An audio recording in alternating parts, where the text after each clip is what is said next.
Sini ya. Ya, Bismillahirrahmanirrahim. Assalamualaikum warahmatullahi wabarakatuh.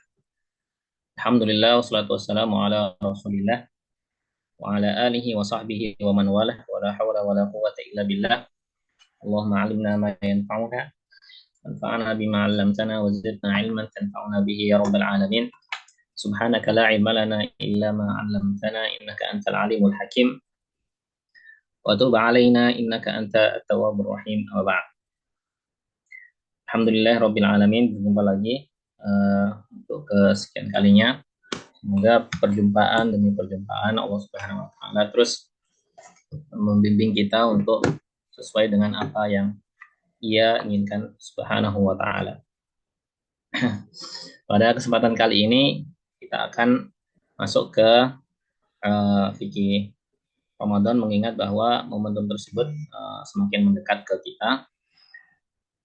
Semoga dengan adanya niatan untuk terus mempelajari, kita semakin lama semakin siap, semakin bertemu Ramadan, semakin siap untuk bisa mengamalkan sepenuhnya. Namun untuk mukadimah, sembari menunggu yang lain, marilah kita sedikit evaluasi, ya, bagaimana kita memaknai hari-hari kita yang kita lalui dan akan kita tempuh yang akan datang. Jadi Bapak Ibu sekalian, ya, sebagian orang bahkan kebanyakan berpikir bahwa kalau kita sudah sholat, sudah puasa, sudah zakat, maka Allah Subhanahu wa taala akan menghindarkan diri kita dari apa-apa yang tidak kita inginkan. Ya. Banyak orang menganggap bahwa setelah dia hijrah, ya, sholat, puasa, zakat, doa, dzikir, bersedekah, maka nggak akan ada lagi kesulitan yang akan ia alami dalam hidupnya. Ya. Mungkin sholatnya benar, ya, sholatnya sesuai, zakatnya benar, saumnya juga benar. Tapi yang salah adalah cara dia berpikir. Ya. Ada orang berhijrah, sholatnya makin khusyuk. Kemudian makin lama kok bisnisnya bangkrut. Lalu dia memandang ke tetangga sebelah yang nggak sholat, kok hidupnya makin bahagia, ya, sesuai yang ia pandang. Maka orang yang berhijrah ini, ya, kembali lagi ke zaman jahiliyahnya, bahkan lebih parah daripada sebelumnya. Wa na'udzubillahi min dzalik. Apa yang salah di sini? Bukan sholatnya, bukan saumnya, bukan semua amalannya. Tapi yang salah adalah cara dia berpikir. Berpikir yang salah akan menghasilkan ucapan yang salah, perbuatan yang salah, sentimen yang salah, bahkan amalan yang salah. Allah Subhanahu wa taala berfirman, "Faqsusil qasas." Coba ceritakan kepada mereka cerita-cerita yang ada di Quran. Ta'allahum yatafakkarun, agar mereka berpikir, ya. Cerita apa itu? Kalau bicara penyakit, cukuplah bagi kita Nabi Yusuf atau Nabi Ayub sebagai contoh. Ya. Sakitnya yang ada di kulit mungkin merubah hidupnya. Yang awalnya didekatin atau di bisa bersosialisasi dengan masyarakat, gara-gara penyakit itu dia terusir. Kehidupannya berubah, namun imannya masih tetap sama. Ya. Ada apa dengan Nabi Ayub? Berpikir yang benar. Ya. Kalau bicara tentang diusir, Nabi Nuh juga diusir. Apalagi Nabi Yunus. Nabi Yunus itu mengalami 3 kegelapan. Kegelapan di dalam perut paus, kegelapan di dasar laut, dan kegelapan di malam hari. 3 kegelapan sekaligus dia alami dalam satu waktu. Namun apa ucapan yang ia ucapkan dalam perut tersebut? La ilaha illa anta subhanaka inni kuntu minadh dhalimin.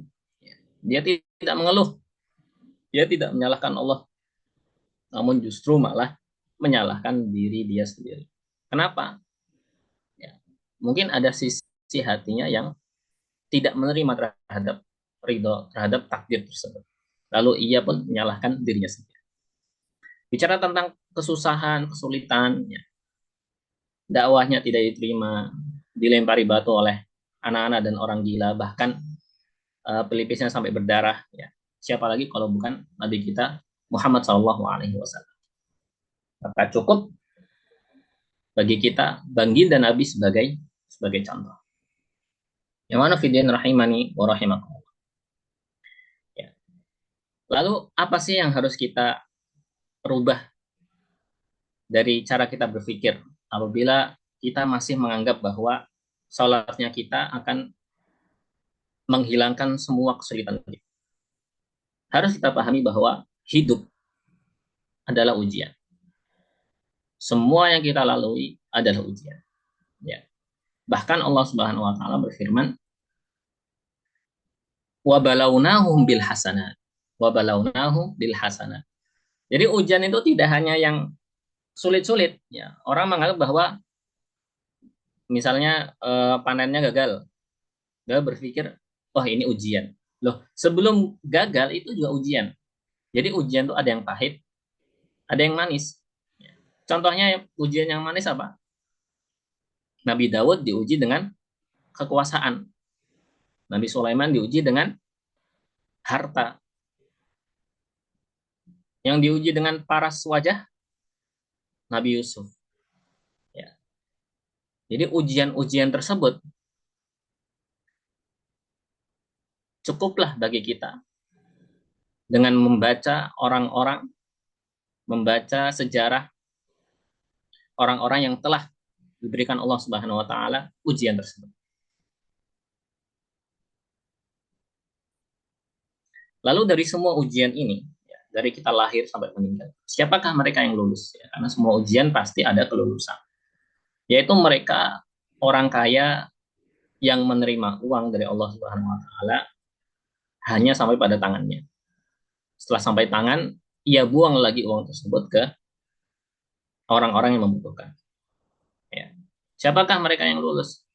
Orang yang diberi ujian yang pahit, lalu ia bersabar. Ya. Untuk orang kaya yang mendemarkan hartanya, apa ganjarannya?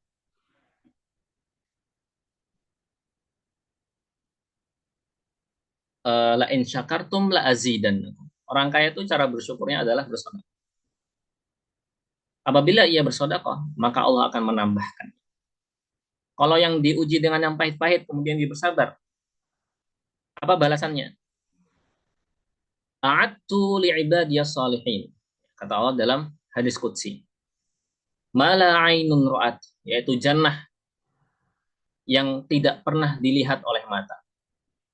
Wala uzunun sami'at, tidak pernah didengar oleh telinga.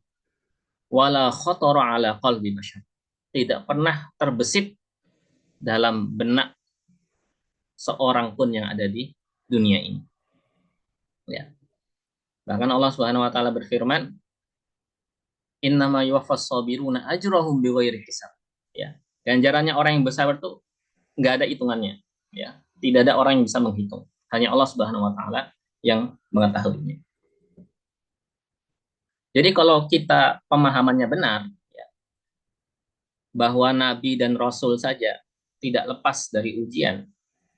Jadi kalau kita setelah berhijrah, kemudian bisnisnya bangkrut, ya, kemudian hubungan rumah tangganya makin makin sulit, ya, dia tidak marah, dia tidak menyalahkan Allah Subhanahu Wa Taala, tidak pula mengeluh, ya, tidak menurunkan imannya. Ya, kata Allah, liyabluwani ashkuru am akfur. Jadi tujuan dari ujian-ujian yang manis maupun pahit ini apa? Allah Subhanahu wa taala ingin tahu. Ia merasa ridho dengan takdirku atau malah kufur, ya, atau malah kufur. Maka dalam menanggapi semua takdir-takdir Allah ini, ya, apa yang harus kita lakukan? Sebagaimana yang Allah Subhanahu wa taala sampaikan kepada penghuni surga. Jadi Allah Subhanahu wa taala menanyakan kepada penduduk surga, "Wahai penduduk surga, apakah kalian sudah mendapatkan apa yang kalian inginkan?" Kata mereka, "Oh ya, ya sudah, kecuali satu."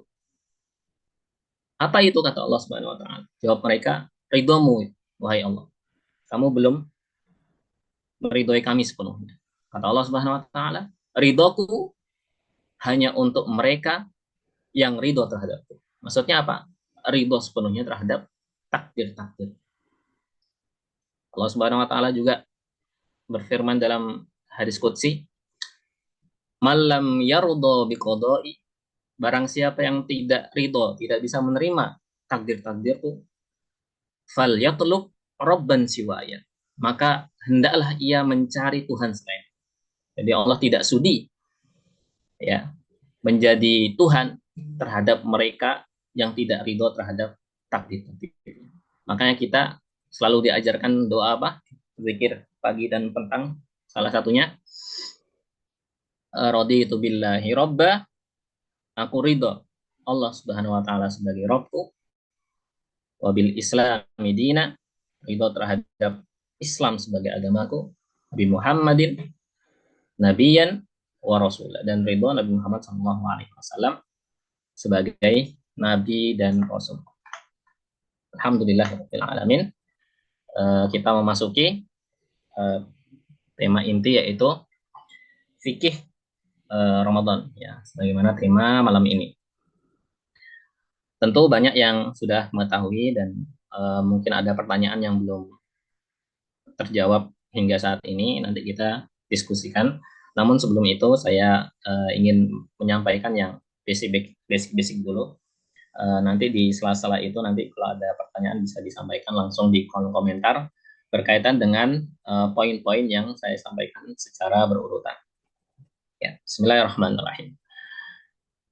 Jadi saum adalah bagaimana kita menahan diri dari apa yang Allah Subhanahu wa taala larang pada saat bulan Ramadan. Ya. Dan itu semua dinamakan imsak. Imsak itu adalah saum. Apa itu saum? Saum adalah berimsak, menahan diri dari semua yang dilarang oleh Allah Subhanahu wa taala ketika kita berpuasa. Contohnya apa? Contohnya masuk sesuatu ke rongga kita. Kemudian apa lagi? Berhubungan badan. Kemudian apa lagi? Sengaja memuntahkan sesuatu dari tubuh kita. Ya. Jadi saum ini adalah suatu ibadah yang mana semua ibadah pasti memerlukan niat. Ya. Jadi niat saum, ya, ini pembahasannya sangat panjang. Namun kita ringkas mungkin pada kesempatan kali ini.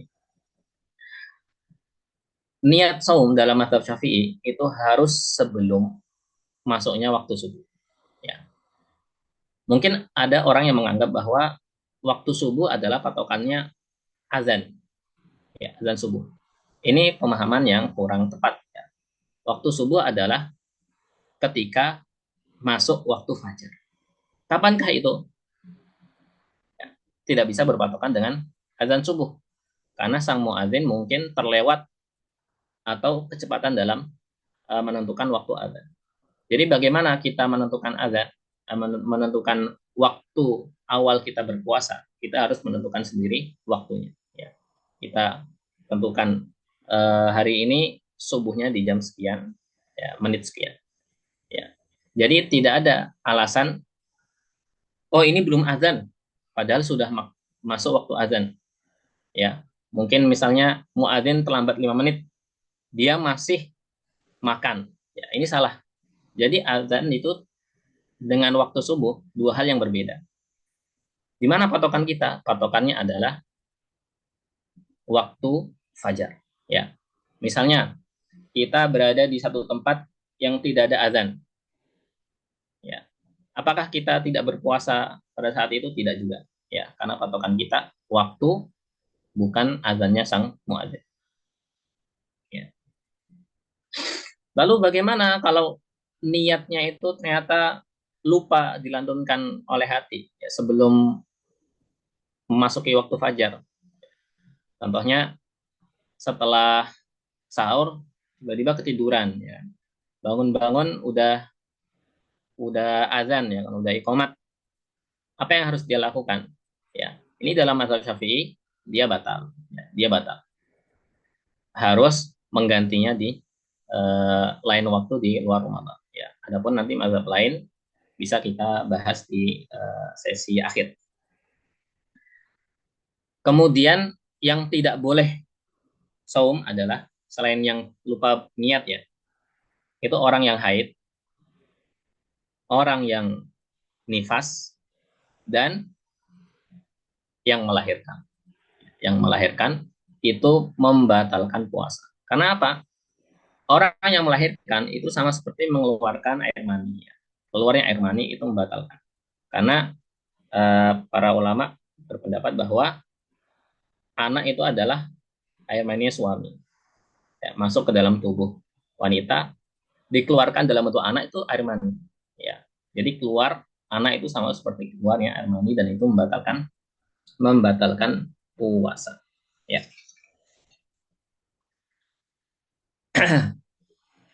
Mungkin ada pertanyaan bisa ditanyakan sedari saya melanjutkan pembahasan saya.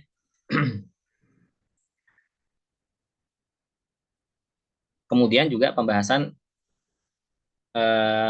muntah ya. Ini jarang diketahui oleh banyak orang. Jadi muntah yang membatalkan adalah muntah dengan sengaja. Muntah dengan sengaja. Bagaimana dengan muntah yang tanpa sengaja? Itu tidak membatalkan. Namun ada satu keadaan di mana kita menelan balik muntah yang sudah keluar. Ya. Maka ini ada batas-batasnya. Kalau kita menelan muntah tersebut di saat muntahnya sudah sampai mulut, maka itu membatalkan puasa. Ya.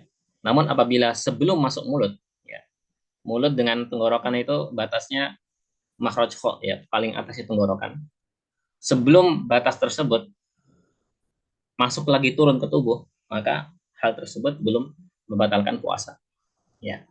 Ini sama seperti gambaran contohnya ada serangga yang masuk ke tubuh kita ya, kita mungkin menguap kemudian ada lalat masuk ya, ada lalat masuk.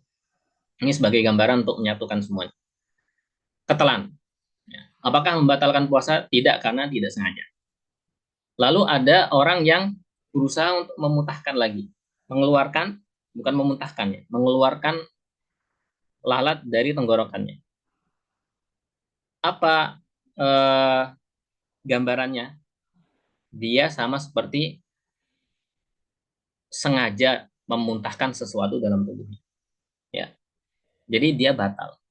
Masuknya lalat dengan tidak sengaja ke dalam tubuhnya tidak membatalkan. Kalau dia mengeluarkan dengan sengaja lalat tersebut, itu batal. Jadi bagaimana cara kita menanggapi keadaan tersebut? Biarkan lalat tersebut ada dalam tubuh kita. Apabila kita tidak mengkhawatirkan ya bahayanya lalat tersebut. Ya, ini sebagai gambaran supaya kita bisa memahami syarat-syarat dan hal-hal yang wajib kita lakukan dan kita hindari di saat saum. Ya. Kemudian eh, yang masuk ke tubuh haruskah makanan? Ya.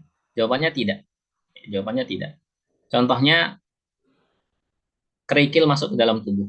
Ya, kita telan. Apakah ini membatalkan puasa? Jawabannya tidak. Jawabannya membatalkan puasa karena yang ditahan oleh kita adalah bukan makanan, tapi semua yang masuk ke dalam tubuh. Lalu bagaimana dengan rokok? Ya, bagaimana dengan rokok? Hukum aslinya itu tidak membatalkan puasa karena rokok itu bukan fisik, ya, bukan ain. Jadi yang kita tahan adalah ain. Ain itu apa? Yang bisa kita raba dengan panca indera. Ya, sedangkan asap ya, itu tidak membatalkan puasa karena tidak bisa kita raba. Contohnya seperti kita menaiki motor ya di jalan raya, kemudian ada asap kita hirup, atau mungkin debu yang tidak bisa kita lihat kita hirup, atau kita masuk ke dalam mulut debu atau asap tersebut. Apakah itu membatalkan puasa? Jawabannya tidak. Ya. Tapi kenapa banyak fatwa ulama yang mengharamkan rokok pada saat kita berpuasa? Karena rokok itu walaupun tidak kita makan, tapi menghilangkan hikmah puasa. Apa hikmah puasa? Menahan diri dari syahwat. Menahan diri dari syahwat. Ya, bagaimana kita bisa menahan rasa lapar, rasa haus, ya, dan semua yang menjadi keinginan kita dalam keseharian. Ya. Dan rokok juga termasuk dalam syahwat, ya, berkeinginan untuk rokok terus-menerus. Maka dari landasan ini, para ulama berfatwa bahwa rokok itu membatalkan puasa. Ya, rokok itu membatalkan puasa. Kemudian bagaimana dengan sesuatu yang dimasukkan bukan dari mulut? Ya, contohnya suntik. Contohnya suntik. Atau mungkin infus. Ya, jawabannya adalah apabila suntik tersebut hanya untuk pengobatan, maka itu tidak membatalkan. Beda dengan suntik untuk nutrisi. Maka ini sama seperti makan. Ya. Karena seperti makan, maka para ulama menyamakan makanan dengan suntik yang digunakan untuk nutrisi pasien. Sama seperti infus. Ya. Infus itu kan untuk orang yang nggak bisa makan, diganti dengan infus. Maka infus ini menggantikan makanan. Hingga kan orang yang infus itu membatalkan puasa. Ya. Kemudian ternyata lubang yang kita tahan untuk tidak masuk sesuatu itu tidak hanya mulut, ya. Banyak lubang-lubang yang diperselisihkan dalam fikih ya di antara para ulama. Ada yang mengatakan bahwa hidung itu juga masuk ke lambung pada akhirnya. Begitu pula telinga akan ada saluran untuk nyambung ke lambung.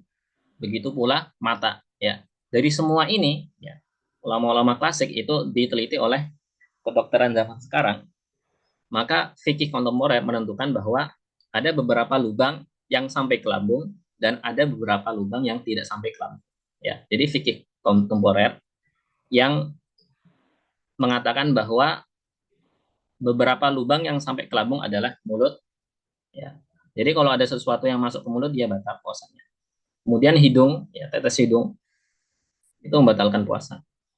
Tetes telinga, ya, ini masih diperselisihkan. Ada yang mengatakan iya, ada yang mengatakan tidak. Ya, kalau yang kontemporer itu mengatakan tidak ya. Jadi yang masuk ke saluran lambung itu kerongkongan ya. Itu mulut dan hidung. Adapun telinga dan mata ya, tidak ada hubungannya dengan saluran kerongkongan. Jadi kalau kita menggunakan tetes mata dan tetes telinga itu tidak membatalkan puasa. Tidak membatalkan puasa. Terus ada pertanyaan, loh, saya pernah tetes telinga dan ada rasanya di tenggorokan. Ya. Jawabannya itu tidak melalui saluran yang tersambung. Ya. Itu karena ada saraf-saraf yang menyerap tetesan tersebut hingga kan aromanya sampai ke kerongkongan. Ya. Hingga kan bisa kita hirup aromanya. Jadi apa yang kita rasakan ya di tenggorokan kita setelah kita meneteskan sesuatu di telinga itu bukan berarti tetesan tersebut masuk ke kerongkongan. Ya. Nah, kerongkongan dan telinga tidak ada hubungannya. Itu tidak membatalkan puasa karena bukan fisik yang kita rasakan, melainkan hanya aromanya saja. Jadi seperti itu ya. Jadi lubang yang membatalkan ya menurut fikih kontemporer adalah mulut dan hidung. Yang tidak membatalkan adalah mata dan telinga. Ya, mata dan telinga. Itu memasukkan sesuatu. Bagaimana dengan mengeluarkan sesuatu? Contohnya tadi muntah dengan sengaja ya, muntah dengan sengaja itu membatalkan. Terus ada eh, bekam, bekam atau mungkin ambil darah, ya, ambil darah untuk tes darah. Jawabannya adalah mengeluarkan darah dari tubuh itu tidak membatalkan puasa. Bagaimana dengan larangan Rasulullah SAW mengenai bekam di saat puasa? Itu larangan di awal-awal masa sahabat melakukan saum ya. Jadi Rasulullah SAW takut setelah melakukan hijamah bekam, para sahabat ini nggak kuat untuk melanjutkan puasa karena setelah bekam kan lemas. Adapun setelah itu ya beberapa tahun justru malah Nabi Shallallahu Alaihi Wasallam berhijamah di saat ia berpuasa ya. Ihtajaman Nabi Shallallahu Alaihi Wasallam bahwa soim padahal dia puasa. Maka dari hadis ini eh, para ulama mengatakan bahwa hijamah itu tidak membatalkan puasa, bukan tidak membatalkan puasa. Jadi seperti itu.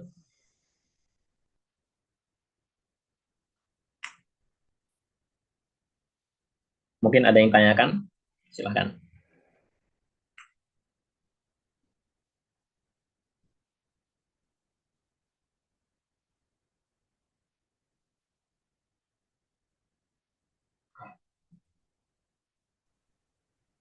Nah, mungkin bagi bapak-bapak atau ibu-ibu, jika ada sesuatu yang ingin ditanyakan berkaitan tentang fikih Ramadan, bisa langsung mengaktifkan Ya, mikrofonnya atau bisa lewat chat.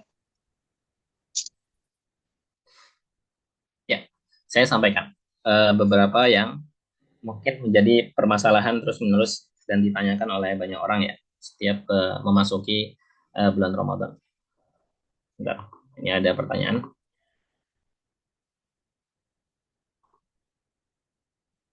Bagaimana kalau menelan ludah ya?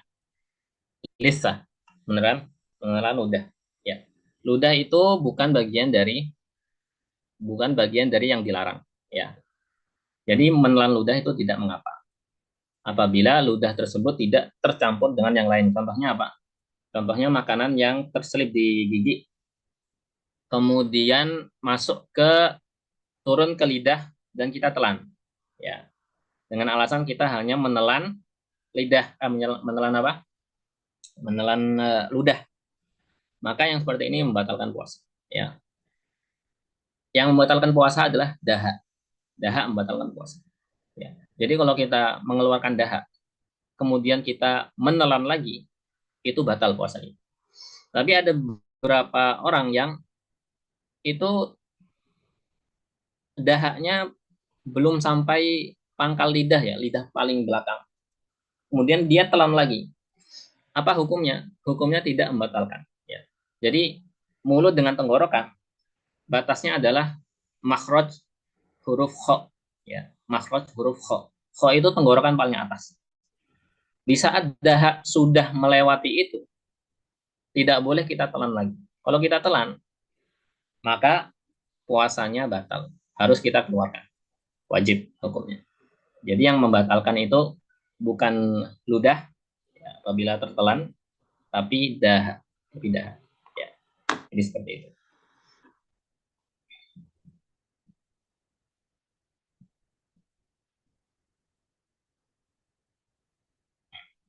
Ya, Bismillahirrahmanirrahim. Ini dari ada pertanyaan Abu Fadil berkaitan dengan niat. Ya. Jika tidak berniat secara herbal, tapi secara apa? Verbal, tapi dia makan sahur. Konon ini cukup dikatakan bahwa sebenarnya dia sudah berniat. Ya, jadi ada yang mengatakan seperti itu. Puasanya kita itu bisa dimulai di saat kita sahur ya. Sahur itu udah mencangkup bahwa ada niatan kita berpuasa. Jadi sahurnya kita itu cukup bisa dibarengi dengan niat. Maksudnya niatnya diganti dengan sahur. Kegiatan kita makan itu sudah termasuk niat. Namun dalam mazhab Syafi'i harus ada ungkapan dalam hati bahwasanya kita berpuasa. Ya, bahwasanya kita berpuasa. yang harus kita ungkapkan dalam hati dalam mazhab Syafi'i itu nawaitu shauma ghadin an adai fardi syahri Ramadan hadhihi sanah lillahi taala. Itu harus terucapkan minimal dalam hati, ya. Karena dalam mazhab Syafi'i, ya, ta'yin itu wajib. Ya, ta'yin itu wajib. Apa itu ta'yin? Kita harus menentukan bahwasanya kita beribadah, ibadahnya apa, jenisnya apa, dan di waktu kapan. Ya.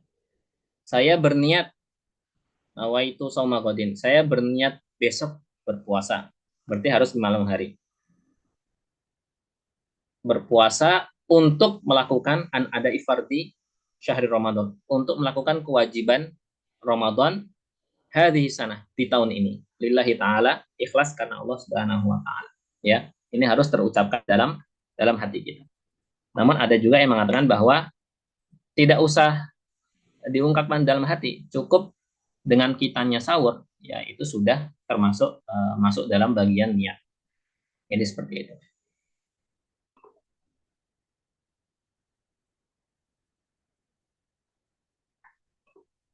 Ya. Jadi untuk amannya kita berniat, ya. Bukan hanya sahur saja, tapi juga dengan niatan yang ada dalam hati. Karena ada sebagian orang yang sahurnya dalam keadaan ngantuk, ya. Sahurnya dalam keadaan ngantuk. Itu tidak bisa dikatakan sebagai niat. Karena mungkin uh, menjadi keseharian yang mana dia akhirnya tidak khusyuk dalam sahur. Ya, kalau memang sahur itu bagian dari niat, maka dia harus menganggap bahwa makan yang ia makan, makanan yang ia makan itu adalah bagian dari sahur. Ya, harus ada niat tersebut. Kalau dia hanya makan saja, tidak ada niatan saya makan ini adalah untuk sahur, maka itu tidak bisa dianggap sebagai niat. Jadi seperti itu.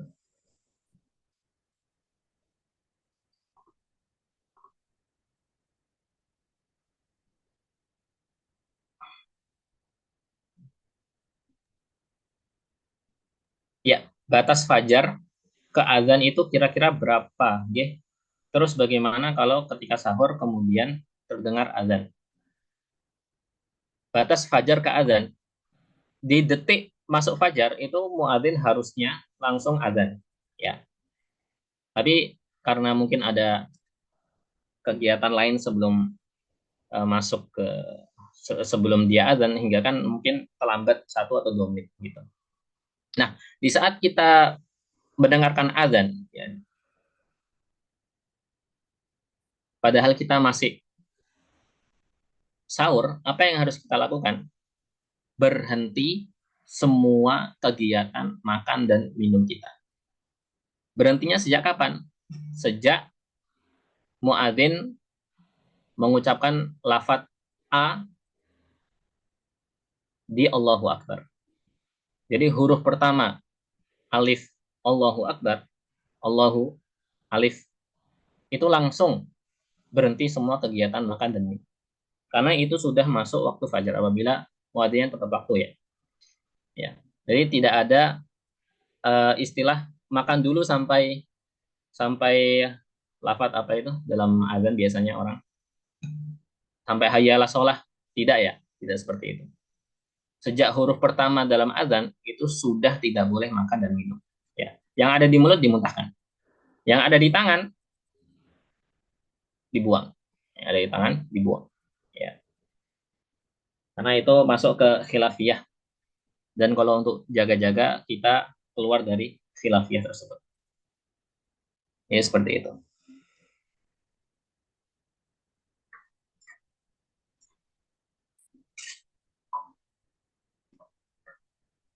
Ya, masuk ke pembahasan selanjutnya yang sering ditanyakan oleh para jamaah.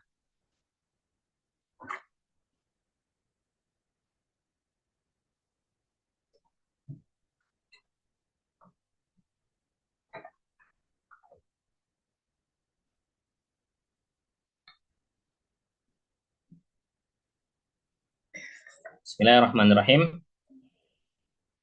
Bagaimana hukumnya kita sikat gigi di saat kita berpuasa? Ya. Jawabannya boleh kalau kita sikat gigi dengan niatan melakukan sunnah Nabi. Sunnah Nabi yaitu bersiwak. Ya. Dan tidak perlu menggunakan tangkai yang biasa digunakan oleh Nabi, yaitu tangkai namanya arok. Jadi siwak itu kegiatan kita membersihkan gigi, bukan nama kayunya. Ya, namanya kayunya itu arok. Sedangkan kegiatan kita membersihkan gigi itu namanya siwak.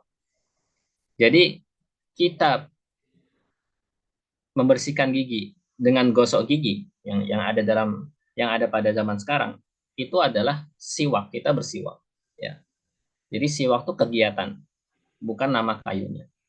Jadi kita menggunakan gosok gigi zaman sekarang dengan odol dan lain sebagainya itu tidak mengapa pada saat puasa, ya, dengan tujuan kita, niatan kita apa?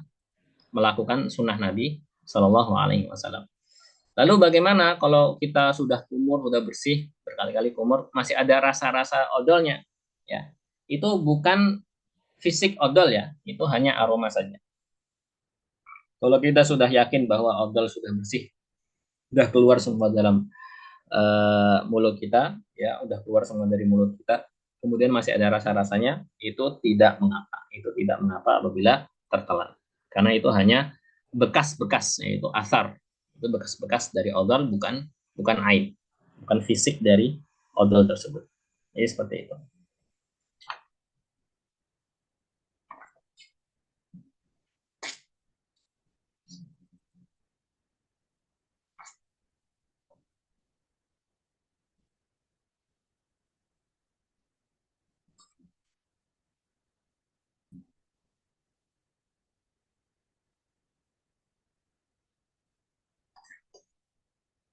Ya.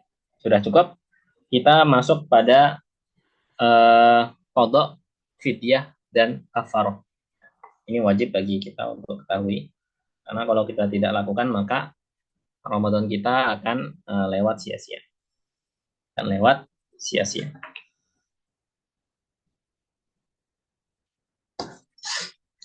Bismillahirrahmanirrahim. Ada orang sakit, yang mana sakitnya ini akan bertambah rasa sakitnya apabila pasien tersebut berpuasa. Maka dia diperbolehkan untuk tidak berpuasa dengan diganti puasa tersebut setelah dia sehat. Ya. Gantinya puasa itu namanya qadha. Adapun fidyah, fidyah adalah puasa kita yang diganti dengan makanan yang kita berikan kepada fakir miskin. Siapakah mereka yang harus membayar fidyah? Adalah orang sakit, yang mana sakitnya ini sudah divonis oleh dokter tidak akan sembuh. Ya, jadi seumur hidup tidak akan sembuh. Jadi dia seumur hidup tidak bisa berpuasa.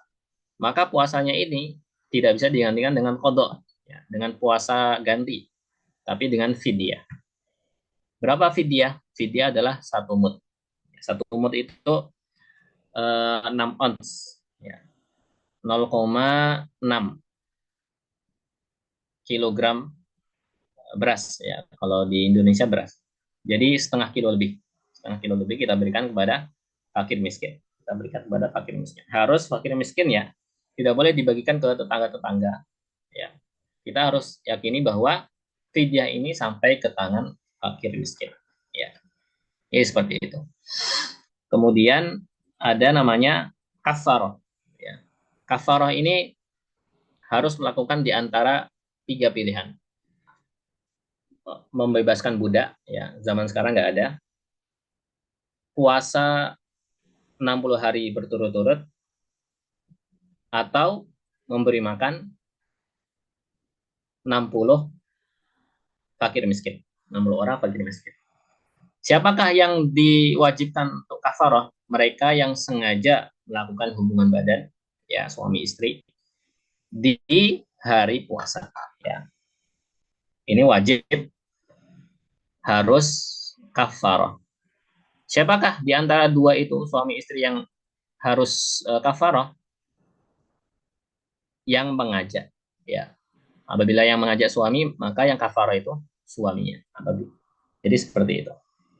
Nah, dari tiga ini, ya, fidyah, kodok, dan kafarah, ya, kita rangkum dalam beberapa poin. Siapakah mereka yang diharuskan kafarah? Siapakah mereka yang diharuskan fidyah? Dan siapakah mereka yang diharuskan kodok? Ya. Jadi yang wajib untuk kodok adalah orang haid, orang yang nifas, kemudian yang sakit, orang yang musafir, dan orang yang pingsan sepanjang hari. Orang yang pingsan sepanjang hari, hingga kan dia nggak sempat niat puasa dan nggak sempat buka puasa ya sepanjang hari, niat koma. Ya. Jadi yang seperti ini itu harus dikodok di lain waktu. Kemudian ada yang harus bayar fidyah. Siapakah mereka? Orang tua yang sudah pikun ya, yang sudah tidak mampu untuk berpuasa, kemudian orang yang sakit yang tidak diharapkan kesembuhannya. Itu harus membayar fidyah ya, sesuai dengan hari-hari yang ia tidak berpuasa di hari tersebut. Ya. Kemudian ada juga orang yang harus membayar qada dan fidyah. Ya. Bukan hanya qada, bukan hanya fidyah, tapi qada dan fidyah. Siapakah mereka? Yaitu orang yang hamil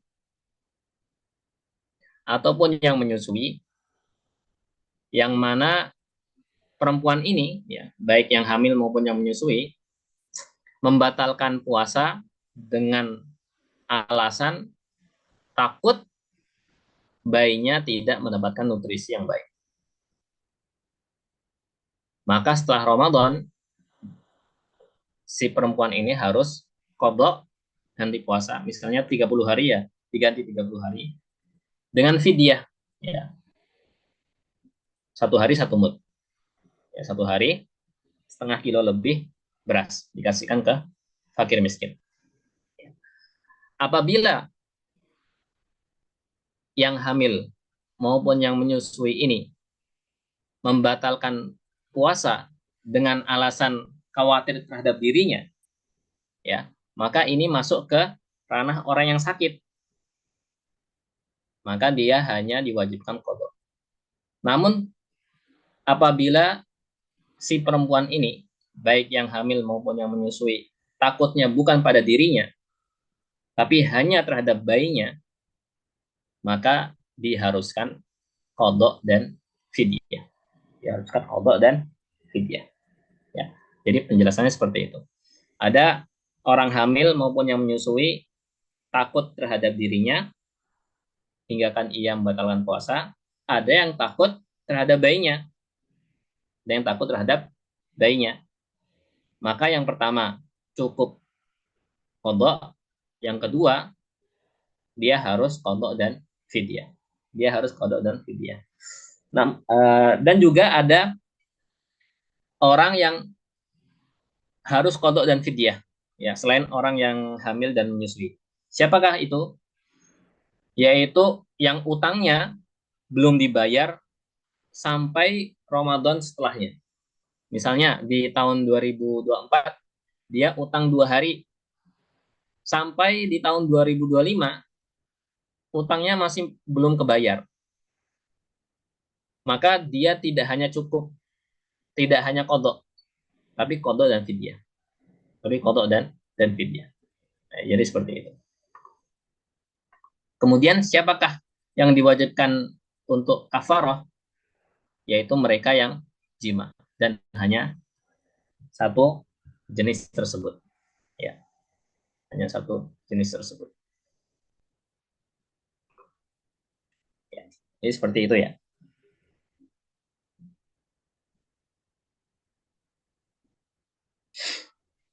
Kemudian ada pertanyaan yang sering ditanyakan. Apabila orang melakukan safar, ya, apakah semua orang yang safar itu boleh membatalkan puasa? Jawabannya dengan catatan, ya, dengan adanya syarat dan ketentuan.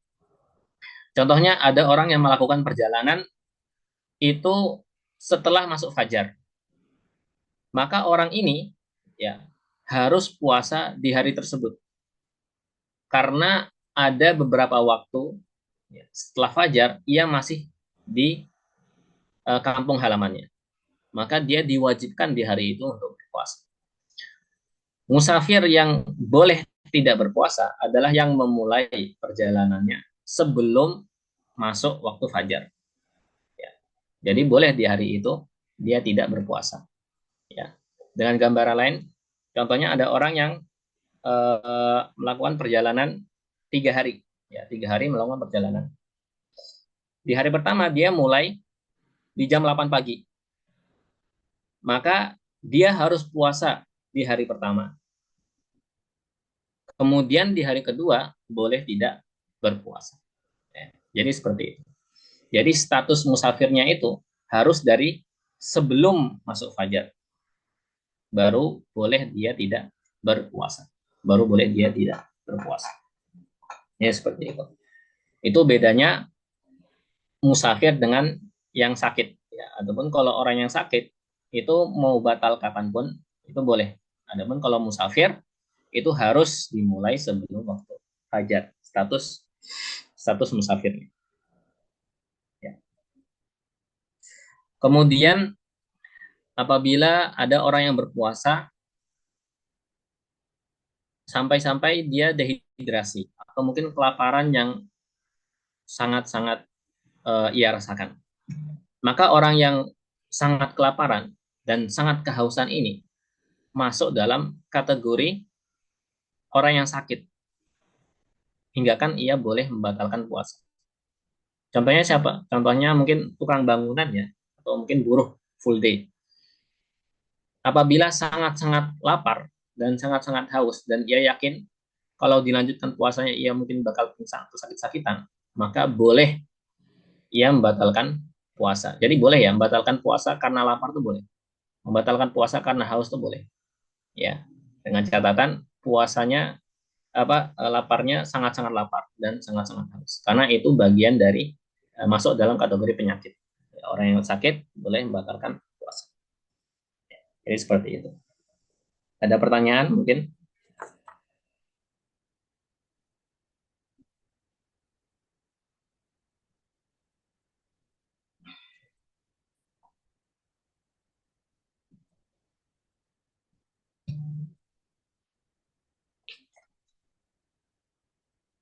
Ya, bagi bapak-bapak atau ibu-ibu yang masih ingin bertanya tentang fikih Ramadan, yang berkaitan tentang fikih Ramadan, bisa langsung ditanyakan lewat chat ataupun langsung menyalakan mikrofon.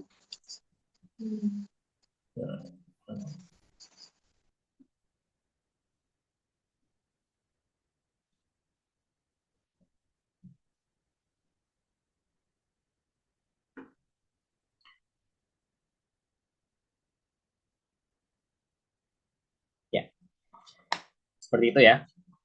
Kemudian saya sampaikan poin terakhir, satu gambaran. Ada orang yang ia mungkin melakukan ibadah umroh ya, dan berniat ingin Idul Fitri di kota Madinah ataupun kota Mekah.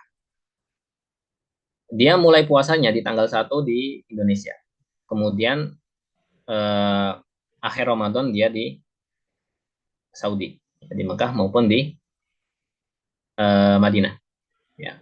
Sesampai dia di Madinah, ternyata hilal Idul Fitrinya berbeda dengan Indonesia. Misalnya hilalnya lebih dulu daripada Indonesia. Apa yang harus ia lakukan? Padahal dia awalnya ngikutin hilal Indonesia. Sedangkan sekarang ya, di akhir Ramadan ia berada di Mekah maupun di Madinah. Apa yang harus ia lakukan? Yang harus ia lakukan adalah mengikuti hilal penduduk setempat. Mengikuti hilal penduduk setempat. Namun ada kasus berikutnya. Kalau dia mengikuti hilal setempat, maka total hari puasa yang ia telah lakukan itu hanya 28 hari. Sedangkan dalam sebulan itu minimal 29 hari. Berarti kurang 1 hari dong. Apa yang harus ia lakukan? Dia melakukan Idul Fitri, ya, tidak puasa di hari itu sama seperti penduduk di kota Mekah maupun Madinah. Kemudian 1 harinya dihitung sebagai hutang puasa. Dia harus kodok ya sesegera mungkin. Ya, jadi seperti itu ya. Jadi seperti itu. Atau mungkin kebalikannya. Mungkin kebalikannya. Eh, ada orang berpuasa awal Ramadannya di Indonesia, kemudian akhir Ramadannya di Saudi. Ternyata kalau dia mengikuti sholat Id-nya Saudi, jumlah hari puasa yang ia telah lakukan itu 31 hari. Padahal dalam bulan Hijriah tidak ada jumlah hari dalam satu bulan itu 31 hari. Maksimal 30 hari. Apa yang harus ia lakukan? Yang harus ia lakukan adalah berpuasa lagi. Ya, dengan niatan puasa sunnah di hari terakhir. Kemudian besoknya baru mengikuti Idul Fitri dengan penduduk setempat. Ya, jadi seperti itu. Jadi hilalnya kita itu, patokan hitungan hari itu harus mengikuti hilal orang setempat. Ya, walaupun kita pindah-pindah tempat. Ya, kita berada di mana, di situ kita harus mengikuti hilal penduduk setempat. Ya, jadi seperti itu. Kemudian ini ada pertanyaan fidyah. Ya, fidyah mentah atau dimasak? Boleh dua-duanya. Boleh dua-duanya. Kalau dimasak itu pasti ada lauk pauk ya. Ada lauk pauk, tidak mungkin beras nasi doang. Nah, hitungannya adalah kita harus mengetahui harga 6 ons beras. Ini harganya berapa? Misalnya 6 ons beras ini di satu tempat harganya 20.000. Maka kalau kita mau yang masak, harganya minimal harus 20.000. Ya, nasinya, lauk pauk semuanya minimal 20.000. Seharga apabila hanya dikasih mentahan. Ya, jadi seperti itu. Fidyah, apakah fidyah harus berupa makanan yang sudah jadi atau bisa dengan bahan makanan seperti beras, kurma, dan boleh juga dengan uang? Ya, harusnya tidak boleh menggunakan uang. Ya, harusnya tidak boleh menggunakan uang. Karena fidyah, kemudian zakat fitrah, itu di zaman Nabi menggunakan bahan-bahan pokok yang biasa dimakan oleh penduduk setempat. Ya, kalau di Saudi gandum ya, atau mungkin tepung ya, di sana makan roti. Kalau di sini beras. Ya. Namun ada fatwa kontemporer ya, itu di Mesir, para mufti Mesir mengatakan zaman sekarang itu fidyah maupun zakat fitrah boleh menggunakan uang. Ya, karena orang zaman sekarang itu lebih membutuhkan uang daripada bahan pokok. Ya, karena kebutuhan sekarang lebih kompleks daripada zaman dahulu. Ya, kita kemana-mana harus naik bis, kemana-mana harus ada bensin, ya kan. Kemudian mungkin kebutuhan tidak hanya beras, tapi kebutuhan yang lain juga. Ya, jadi boleh menggunakan uang. Ya. Beras mungkin di harga 20.000, maka kita boleh mengasihkan ke orang fakir miskin dengan harga tersebut. Jadi fatwa terkini itu zakat fitrah maupun fidyah itu boleh menggunakan uang. Ya, boleh menggunakan uang. Ya, seperti itu. Hitung ya. Ada lagi mungkin?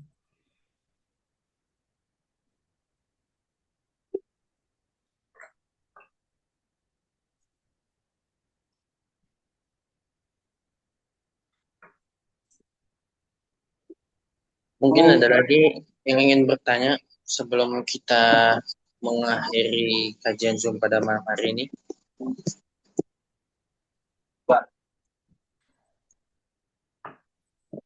Ya, cukup. Alhamdulillahirrahmanirrahim. Mungkin nanti ada pertanyaan bisa disampaikan di grup, yang mana nanti kita bisa diskusi bersama-sama. Dari saya, itu yang bisa saya sampaikan. Kurang lebihnya mohon maaf. Wallahu a'lam bishawab. Semoga Allah Subhanahu wa taala mempertemukan kita dengan Ramadan tahun ini dan Ramadan berikutnya dengan keadaan sehat walafiat dan amal-amal yang kita lakukan semuanya diterima hingga kan kita bisa menjadi hamba yang bertakwa yang ridho terhadap semua takdir-takdirnya. Amin amin ya rabbal alamin. Subhanakallahumma wa bihamdika asyhadu an la ilaha illa anta astaghfiruka wa atubu ilaik. Wassalamualaikum warahmatullahi wabarakatuh. Alhamdulillah.